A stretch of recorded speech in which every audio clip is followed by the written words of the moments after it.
Assalamualaikum warahmatullahi wabarakatuh. Alhamdulillahilladzi arsala rasulahu bil huda wa dinil haqq liyudhhirahu 'ala ad-din kullihi wa kafaa billahi shahida. Asyhadu an la ilaha illallah wahdahu la syarika lah wa asyhadu anna Muhammadan 'abduhu wa rasuluhu alladzi la nabiyya ba'dahu. Allahumma shalli wa sallim wa barik ala Rasulillah wa ala alihi wa ashabihi wa mawala amma ba'du. Qala ta'ala a'udzu billahi minasy syaithanir rajim. Innal ladzina qalu rabbuna Allah tsumma istaqamu tatanazzalu 'alaihimul malaikatu alla takhafu wa la tahzanu wa abshiru bil jannati allati kuntum tu'adun.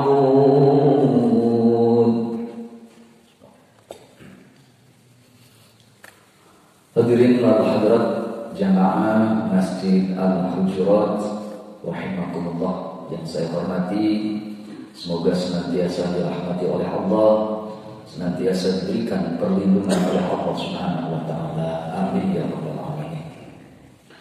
Alhamdulillah, pada pagi ini kita semua kembali dikumpulkan oleh Allah Subhanahu wa taala setelah menjalankan ibadah sholat subuh, sholat fajar berjamaah.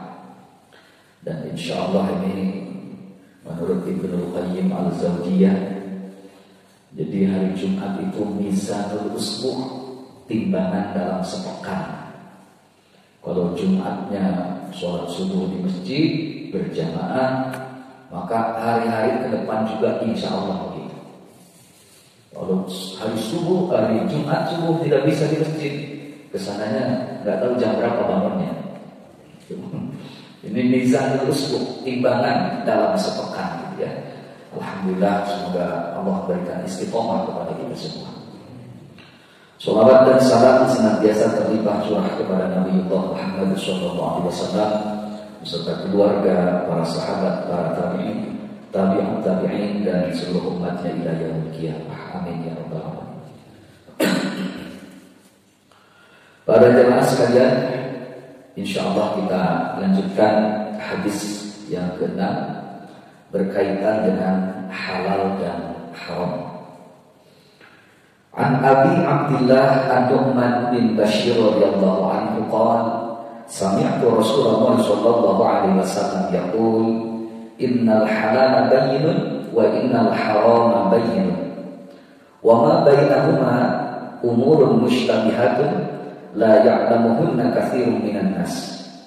Faman ittaqa syubhati faqad istabra'a li dinihi wa 'irdihi wa man waqa'a fi syubhati waqa'a fil haram. Ar-ra'i yar'a hawla al-iman yushiku an yarta'a fi ala wa inna li kulli malikin hima ala wa inna himallahi maharimu ala wa inna fil jasadi mudghah idza salahat salaha al-jasadu kulluhu wa idza fasadat fasadal jasad kulluh ala wahya al-qalb. Rawahu Bukhari wa Muslim. Dari Abu Abdillah Nu'man bin Bashir radhiyallahu anhu, beliau berkata, saya telah mendengar Rasulullah sallallahu alaihi wasallam bersabda, innal halala bayyinun, sesungguhnya yang halal itu jelas, wal haram bayyinun, yang haram juga jelas.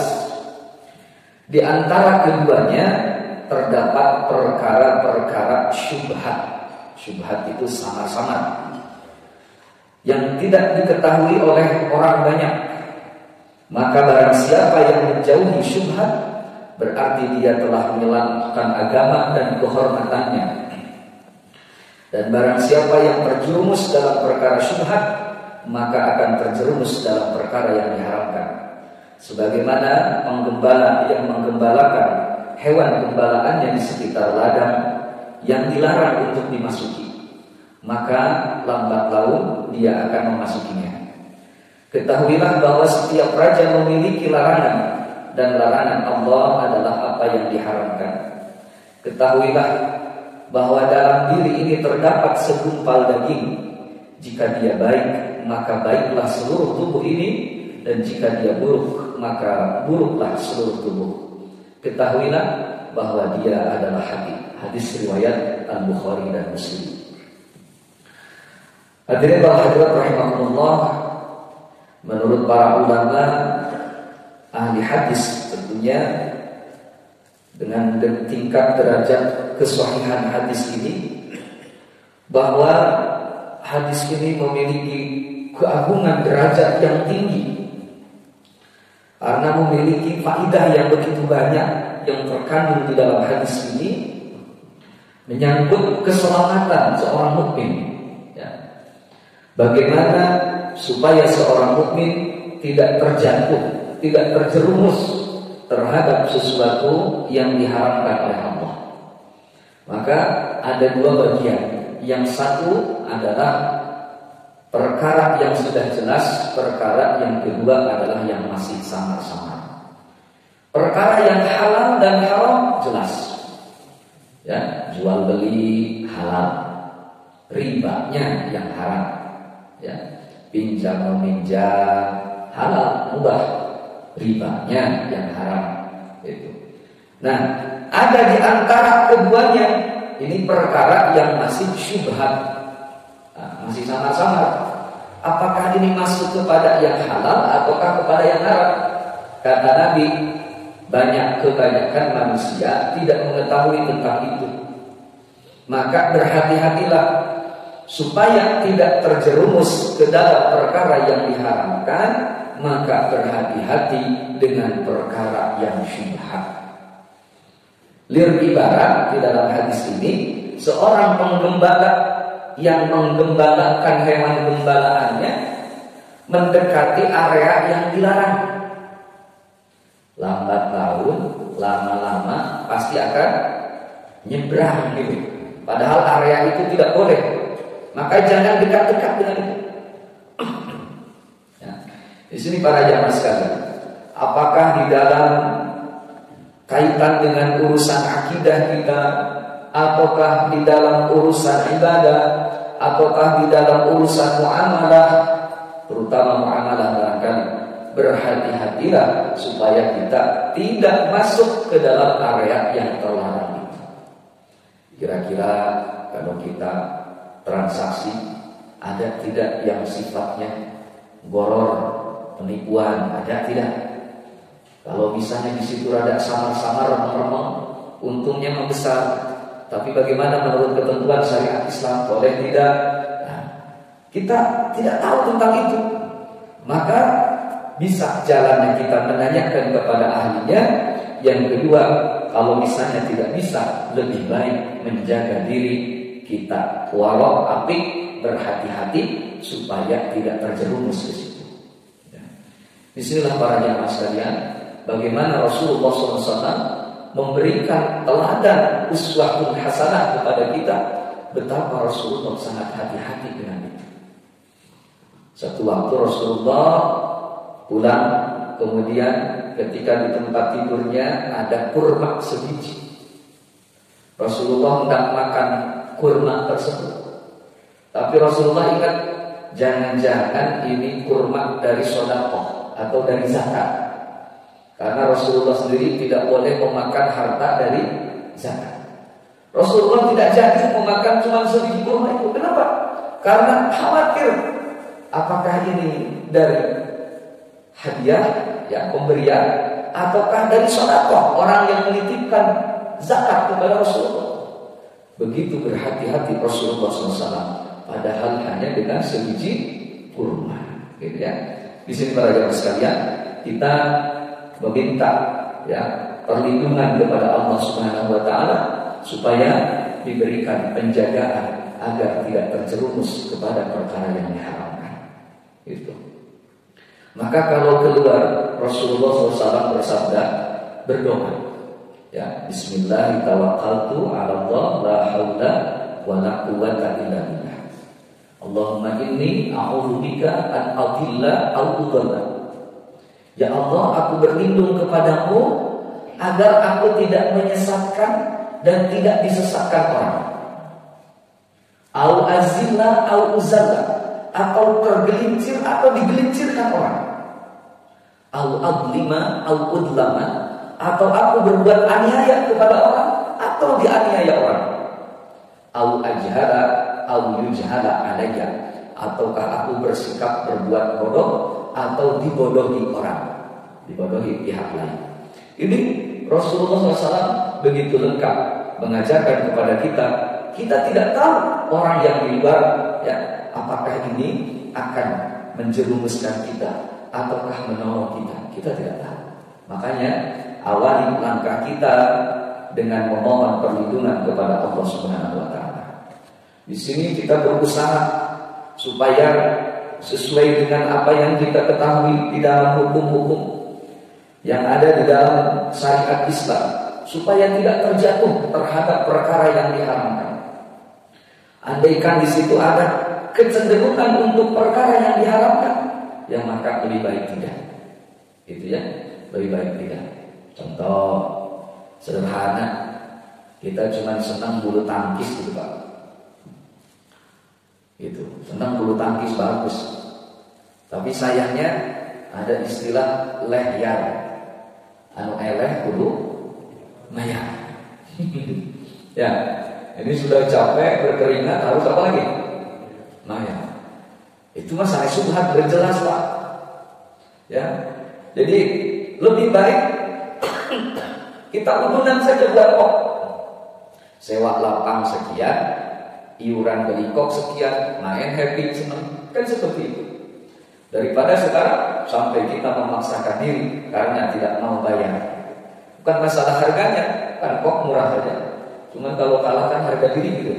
Nah itu yang paling berbahaya.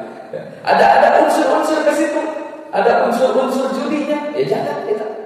Itu nggak seberapa sih, nggak besar, bukan masalah seberapanya. Kalau itu perkara yang diharapkan, maka meskipun sedikit tidak boleh. Ya. Yang dibolehkan itu kan dalam keadaan madorot, ya, itu pun makan bangkai baru boleh. Kalau tidak ada lagi yang bisa dimakan. Kemarin bibit kopi katanya dihidupkan medianya di lemak babi.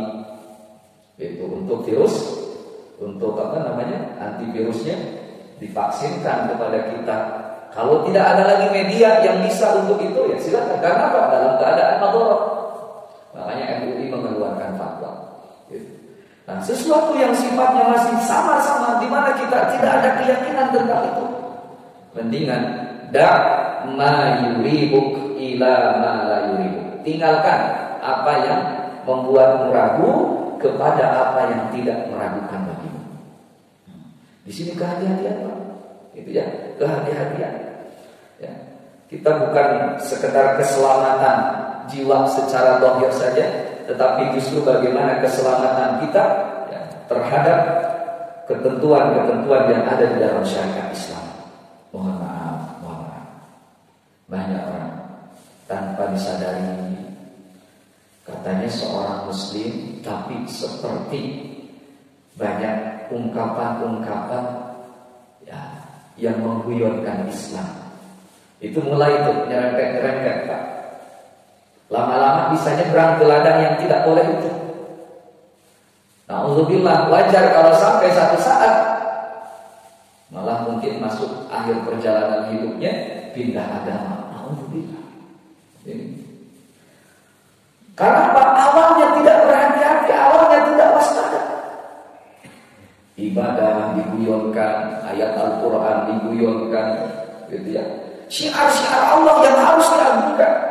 Padahal Allah menyatakan wa may yu'azzim sya'airallah fa innaha min taqwal qulub. Siapa yang mengagungkan syiar Allah, maka itu dari ketakwaan hatinya. Ini syiar Allah yang harus diagungkan, tetapi malah dilecehkan, dinistakan. Pantas atau karena dia sedikit-sedikit nyerempet kepada ladang yang dilarang tadi diumpamakan oleh Nabi. Kalau seorang muslim, maka agungkanlah syiar Allah. Lebih mulia konde daripada kerudung. Itu nyerempet Pak awalnya. Na'udzubillah ini daripada jilbab, daripada hijab, nggak bisa. Maka wajar kehati-hatian inilah yang diperlukan di dalam kehidupan kita. Karena hakikatnya kita hidup di dunia ini adalah ingin mengharap keridhaan Allah Subhanahu wa ta'ala. Betul Pak? Ya. Buat apa bergelimang tapi Allah tidak ridho? Buat apa segala leluasa tetapi pemiliknya tidak ridho kepada kita? Ya. Bukankah maaf orang yang ada di dalam pembinaan di lembaga pemasyarakatan, mereka tiap waktu barangkali meminta, berdoa supaya ingin cepat bebas. Padahal hidup di dalam ya seperti itu. Tempat ada, makan mungkin makan seperti halnya kehidupan. Tapi kenapa dia ingin keluar dari situ? Karena dia dalam keadaan yang tidak diridhoi pemiliknya, sehingga dia tidak bebas melaksanakan ya, apa yang dia inginkan. Itu seperti itu. Kita dalam menjalani kehidupan ini di dunia yang dengan kenikmatan yang Allah berikan yang begitu banyak, ya, ketahuilah bahwa dunia, ya, harta, jabatan itu sekedar fasilitas untuk meraih keridhaan Allah Subhanahu wa ta'ala. Intinya bagaimana kita mendapat ridha Allah. Sekarang untungnya banyak, tapi ternyata hasil dari menipu. Wah, ya, mendingan banyak tapi barokah, betul, sesuai dengan ketentuan syariat. Gitu. Ini dapat uang banyak, tapi tidak tenang hidupnya. Ya, kita sering lihat berita sehari berapa kali itu orang langsung diburu sergap, ya, karena membawa hal-hal barang-barang yang diharamkan. Uang banyak, tetapi tidak nyaman di dalam kehidupannya karena ada sesuatu yang dia langgar. Di situ para jamaah sekalian. Ya. Jadi kita harus berhati-hati supaya tidak terjerumus ke dalam perkara yang diharamkan. Maka berhati-hatilah dengan perkara yang masih syubhat, yang masih samar-samar. Lebih baik yang halal, gitu. Yang halal masih mudah, kenapa harus dengan yang halal? Gitu. Yang halal memberikan berkah, kenapa harus dengan yang haram yang tidak memberikan ketenangan ke dalam diri kita? Ya Allah, ya Rabbana. Di sini bahaya mas sekalian, kita ya berupaya untuk senantiasa menjaga istiqomah, terutama di dalam keimanan dan keislaman kita. Ini yang paling berharga dalam kehidupan kita di dunia adalah iman. Nikmat yang paling besar diberikan oleh Allah kepada kita adalah menjadi orang yang beriman. Gitu ya. Jangan sampai tadi sedikit-sedikit sudah nyerempet kepada yang dilarang, lama-lama terjatuh ke sana. Makanya larangan Allah kan misalnya wala taqrabuz zina innahu kana fahishatan wa sa'a sabila. Jangan kamu dekat-dekat dengan zina. Itu perbuatan keji dan jalan yang buruk. Kalau dekat-dekat lama-lama bisa jadi apa? Terjadi seperti itu. Ya. Maka berhati-hatilah ya dalam batas-batas di mana kita menjaga kehormatan diri kita dan menjaga agama kita. Barang siapa yang berhati-hati dengan perkara syubhat, berarti dia menjaga dirinya, menjaga agamanya. Barang siapa yang tidak berhati-hati dengan syubhat, maka dia satu saat akan terjatuh kepada yang diharamkan oleh Allah. Na'udzubillah min dzalik. Ya. Ini para jamaah sekalian, maka kita meminta supaya istiqomah. Satu saat sahabat Abdullah bin Mas'ud radhiyallahu anhu, beliau sedang melakukan sholat sunnah. Beliau membaca surah An-Nisa. Ya. Sampai pada ayat 100 dalam riwayat itu beliau berdoa. Kemudian Nabi SAW memerintahkan kepadanya, memintalah kepada Allah, berdoalah kepada Allah. Ya. Dan ternyata yang diminta oleh sahabat Abdullah bin Mas'ud adalah antara lain 4 poin, 4 perkara. 1, pokok. masalah keimanan. Allahumma inni as'aluka imanan la yartaddu. Ya Allah, aku meminta kepadamu keimanan yang tidak akan pernah kembali. Artinya tidak jadi murtad, iman terus. Wa na'iman la yanfadu, dan nikmat yang tidak akan habis-habis. Ya, jangan sampai asal ada kemudian menjadi habis semua. Kemudian yang ketiga, wa qurrata 'ainin la tanqati'u. Penenang hati jangan sampai putus. Apa itu? Dzurriyyah, keturunan. Apalagi kelak kita akan meninggal, siapa yang mendoakan kita kalau bukan anak? Maka memintalah kepada Allah. Dan terakhir yang diminta oleh sahabat Abdullah bin Mas'ud radhiyallahu anhu, wa murafaqatan nabiyyika sallallahu alaihi wasallam, dan bersama-sama Nabi, menemani Nabi sallallahu alaihi wasallam di mana? Fi a'la jinanil khuldi, di surga yang paling tinggi, al-khuldi, yang kekal di dalamnya. Nah, jadi yang beliau minta itu pertama-tama adalah keimanan yang tetap, yang senantiasa istiqomah. Ini doanya, barangkali ada yang belum hafal, syukur-syukur kalau sudah biasa dibaca, ya. Nggak tahu cukup atau tidak, mohon maaf kalau tidak cukup. Mungkin nanti silahkan diperbanyak di sini. Selepas ta'lim bisa dibawa masing-masing. Kalau kurang, mohon maaf. Saya sudah fotokopikan doanya yang barusan, ya. Terutama mengingat dengan kondisi yang sekarang, ya Allah, alhamdulillah ini tadi. Kok orang itu begitu mudah sampai menanggalkan akidahnya, sampai mengorbankan keyakinannya, apakah itu melalui perkawinan ataupun apa, itu begitu mudah. Alhamdulillah ini tadi. Maka kita ikuti, ya, doa dari sahabat Abdullah bin Mas'ud radhiyallahu anhu, yang waktu itu pagi-paginya sampai sahabat Abu Bakar As-Siddiq datang menemui sahabat Abdullah bin Mas'ud. Begitu juga Umar bin Khattab radhiyallahu anhu datang menemuinya. Maka ini doa yang biasa beliau baca, ya. Ini hadis di dalam riwayat Ibnu Hibban dan At-Tabrani, gitu ya. Yang berkenan nanti silakan diambil saja. Para jemaah sekalian, ini tentang pentingnya kita istiqomah, ya. Ada ujian kepada kita. Mungkin ujian itu tidak harus selalu yang membuat tidak nyaman hati. Boleh jadi ujian itu justru yang menyenangkan hati kita. Kecenderungan ketika mendapatkan ujian yang tidak menyenangkan bisa bersabar. Tetapi kecenderungan sesuatu yang hadir kepada kita itu menyenangkan, tidak bisa bersabar. Di situ pentingnya istiqomah. Ingat dulu kisah sahabat Utsman bin Affan radhiyallahu anhu, di mana waktu itu beliau menjadi khalifah yang ketiga, pengganti Amirul Mukminin Umar bin Al-Khattab radhiyallahu anhu. Waktu itu Madinah mengalami masa sulit, ya, mengalami masa sulit, sehingga beliau mendatangkan barang dari luar Madinah. Kalau sekarang mungkin namanya apa? Impor, gitu ya. Ketika mau mendatangkan barang, terutama yang pokok-pokok ini orang-orang yang punya uang langsung merapat mendekat kepada khalifah. Untuk apa? Melobi.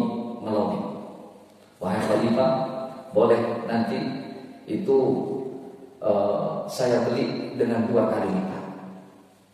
Ada yang 3 kali lipat. Biar dia mendapat untung yang besar.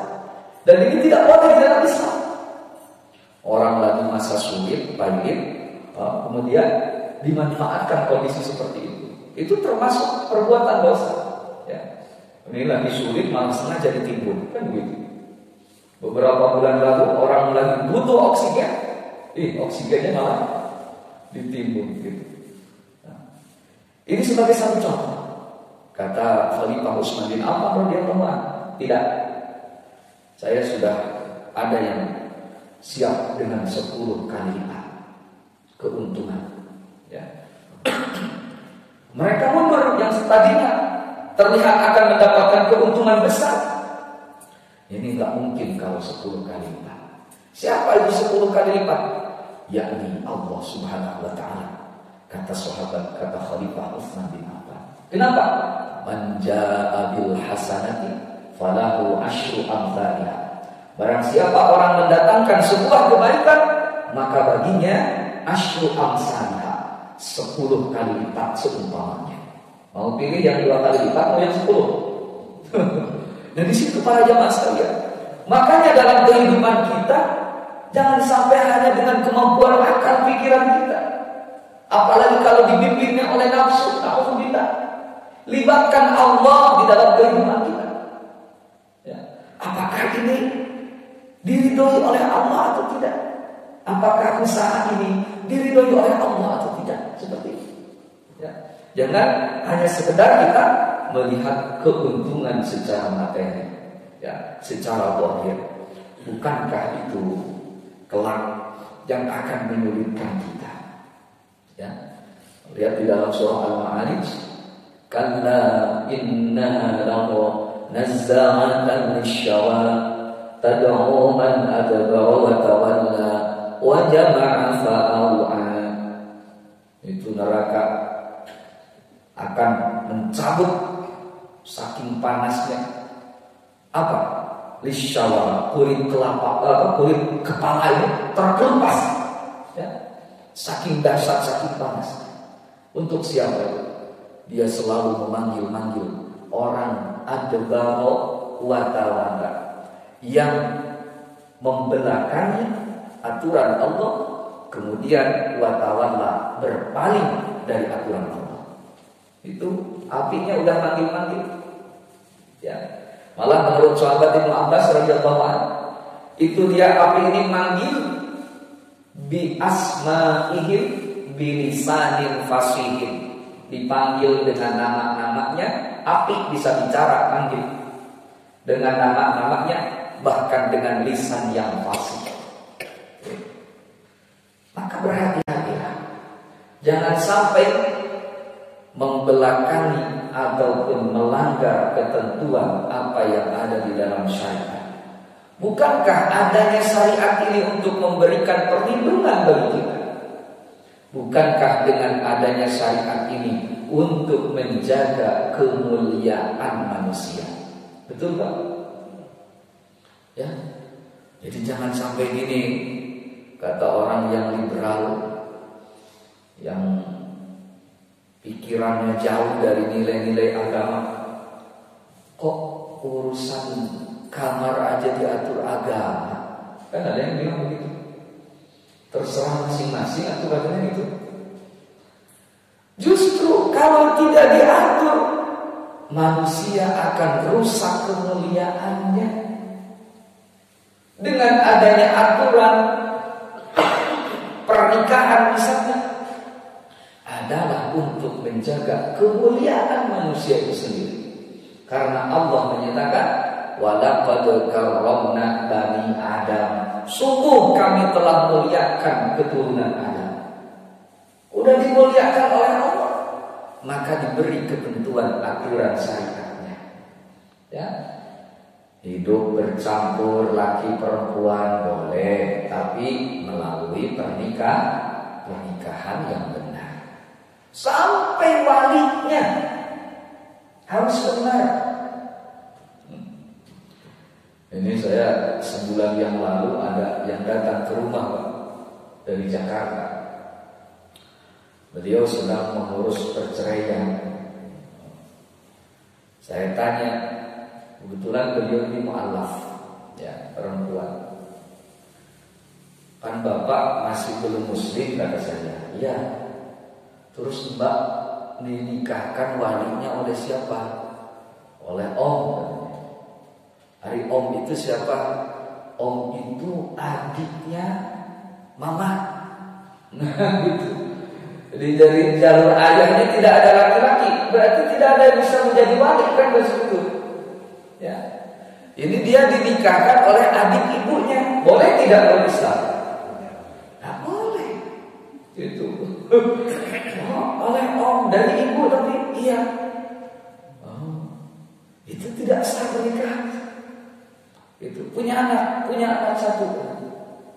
pantesan saya rumah tangga ada yang tidak nyaman. Apa itu? Itu walinya tidak benar. Harusnya kalau tidak ada dari jalur ayah, paman, uak, ya, pale, pade, nggak ada. Berarti kalau gitu harus wali hakim, gitu. Ini dia tidak wali hakim, tapi walinya adik dari ibunya. Wah, ini tidak bisa. Tuh. Maka tadi hati-hati, banyak orang yang tidak tahu tentang itu. Mohon maaf, ada orang ngangkat anak angkat jadi orang tua angkat. Kalau tidak ada hubungan nasab dengan anak tersebut yang diperbolehkan menjadi wali, maka jangan sekali-kali menjadi wali, karena itu bukan anak kandung, ya, tetapi namanya juga anak angkat. Banyak terjadi. Dan ini mah dari lahir. Begitu lahir langsung diambil. Sampai saya juga ke pengadilan, ini atas nama si Anu bin saya, katanya begitu. Ya tidak bisa itu Pak.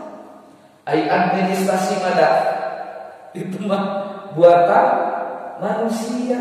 Sedangkan dia terlahir bukan dari rahim istrinya. Ya, di sini para jamaah sekalian harus berhati-hati. Kita harus waspada di dalam perkara yang syubhat supaya apa? Tidak terjerumus kepada perkara yang haram. Kalau kurang-kurang hati di dalam perkara yang syubhat, ya bisa terjatuh kepada perkara yang haram. Saya ada satu jamaah, ya. Pak Sep katanya, alhamdulillah saya mau pensiun teh tenang. Dan bayar tebuganan nawan guys. Kok tebuganan nawan Pak, kata saya. Itu rumah ada, kendaraan ada, ya alhamdulillah. Gitu. Tapi saya tenang. Selesai pensiun, saya tidak dikejar-kejar KPK, kata dia. Gitu. Kenapa? Saya takut, ya. Saya takut kalau misalnya tidak berhati-hati dengan urusan uang keuangan itu. Saya takut tidak menikmati masa akhir kehidupan saya. Betul Pak Ustaz. Biarlah sedikit, hanya yang pokoknya, tapi berkah. Dan menurut para ulama, ini akan memberi dampak terhadap pembentukan jiwa dan keluarga kita. Jangan sampai terlalu rakus, segala macam diambil, yang bukan haknya juga diambil. Ini berbahaya sekali, ya. Pasti tidak akan menghadirkan ketenangan dalam hidup. Na'udzubillah. Untuk hadirnya ketenangan dalam hidup, maka pastikan ini perkara yang halal, maka kita lakukan. Ini perkara yang haram, kita jauhi. Ini masih rada samar-samar nih, mending kita tinggalkan saja. Kalau masih samar-samar. Kemudian di penghujung hadis ini, bahwa Nabi SAW mengingatkan pada setiap jiwa itu ada segumpal daging, ada mudghah. Kalau mudghah ini sehat, selamatlah yang lain. Kalau rusak juga yang lain. Kata Nabi, ala wahya al-qalb, ketahuilah bahwa yang dimaksud itu adalah al-qalb, ya, al-qalb. Bagaimana kita menjaga kebersihan hati kita dengan berhati-hati di dalam urusan muamalah kita, supaya hati kita bersih, enak menerima nasihat agama, tidak mati hatinya. Karena kalau sudah mati hati itu susah untuk diobati, susah untuk dihidupkan lagi. Sehingga meskipun kalbunya ada, tidak bisa menerangi, ya, tidak bisa menerangi. Padahal seharusnya menerangi jalan hidupnya.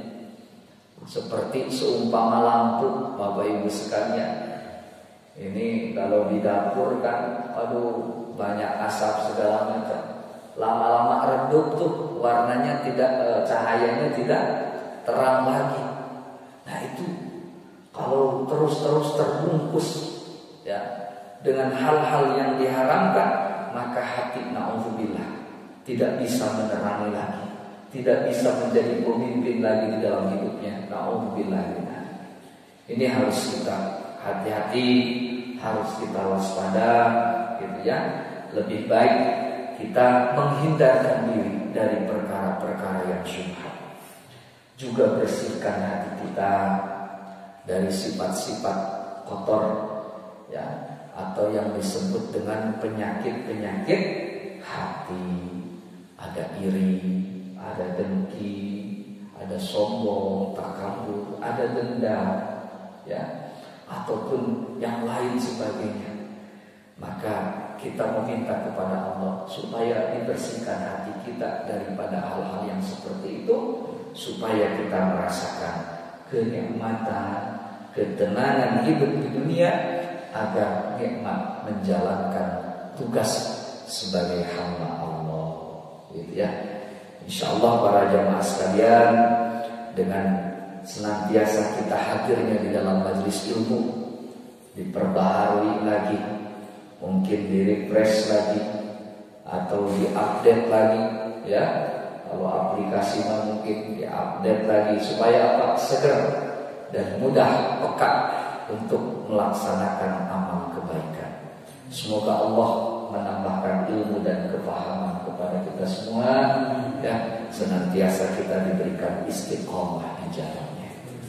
Sebelum diakhiri, kalau ada yang bertanya, enggak? Kalau ada.